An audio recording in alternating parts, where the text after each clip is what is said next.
إله إلا الله لا إله إلا الله لا إله. أولئك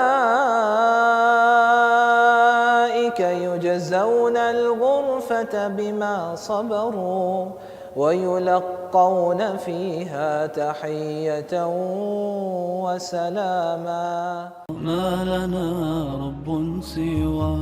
فلما استيئسوا منه خلصوا نجيا قال كبيرهم ألم تعلموا أن أباكم قد أخذ عليكم موثقا من الله.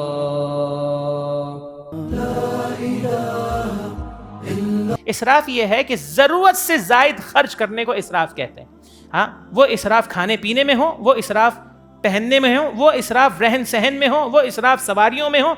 ये दीन इस्लाम ने इसे पसंद नहीं किया। तीसरा उसूल क्या है? इन्नल मुबद्दिरीन कानू इख्वान अश-शयातीन, तब्ज़ीर नहीं होनी चाहिए।